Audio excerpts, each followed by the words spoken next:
بسم اللہ الرحمن الرحیم۔ السلام علیکم ناظرین۔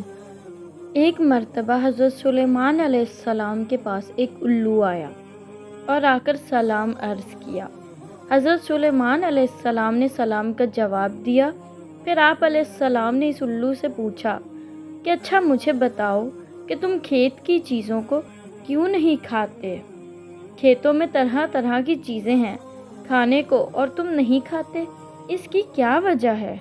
الو نے جب حضرت سلیمان علیہ السلام کی یہ بات سنی تو پریشانی سے بولا کہ آپ ٹھیک کہتے ہیں، اللہ نے ہر طرح کی کھانے کی چیزیں کھیتوں میں لگائی ہیں مگر میں نہیں کھاتا، کیونکہ حضرت آدم علیہ السلام اسی کی وجہ سے جنت سے نکالے گئے تھے۔ پھر حضرت سلیمان علیہ السلام نے پوچھا تو پھر تم پانی کیوں نہیں پیتے؟ اس کے پیچھے کی وجہ کیا ہے؟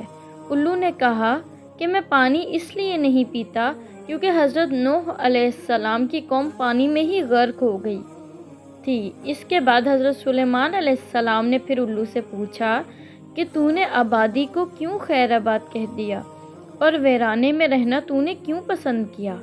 الو نے کہا کہ ویران علاقے اللہ تعالیٰ کی میراث ہیں اور بس میں اللہ تعالیٰ کی میراث میں رہتا ہوں، جیسا کہ اللہ تعالیٰ نے قرآن پاک میں ارشاد فرمایا۔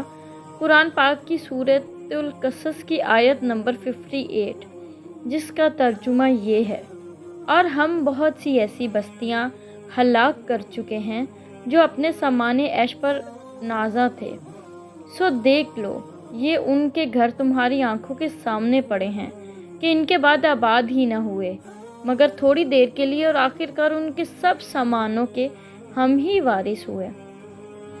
حضرت سلیمان علیہ السلام نے پوچھا تو پھر جب تم ویران جگہ پر رہتے ہو تو کیا کہتے ہو؟ تو الو نے کہا کہ میں یہ کہتا ہوں کہ وہ لوگ کہاں ہیں جو اس جگہ بہت مزے اور خوشی سے رہتے تھے۔ آپ علیہ السلام نے فرمایا، اے الو، پھر جب تم آبادی سے گزرتے ہو تو کیا کہتے ہو؟ الو نے کہا کہ اس وقت میں یہ کہتا ہوں ہلاکت ہے، یعنی افسوس ہے بنی آدم کے لیے کہ ان کو نیند کیسے آ جاتی ہے حالانکہ مصائب کے طوفان ان کے سامنے ہیں۔ حضرت سلیمان علیہ السلام نے کہا کہ تو دن میں کیوں نہیں نکلتا؟ الو نے کہا کہ انسانوں کے ایک دوسرے پر ظلم کرنے کی وجہ سے میں دن میں نہیں نکلتا۔ حضرت سلیمان علیہ السلام نے کہا کہ اچھا مجھے بتا کہ تو برابر بولتا رہتا ہے، یعنی چیختے ہوئے کیا پیغام دیتا ہے؟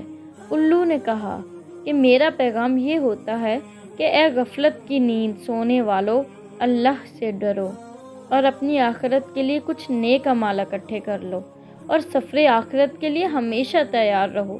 اس کے بعد حضرت سلیمان علیہ السلام نے فرمایا کہ انسانوں کی شفقت اور نصیحت کے لیے الو سے بڑھ کر کوئی بھی پرندہ بہتر نہیں۔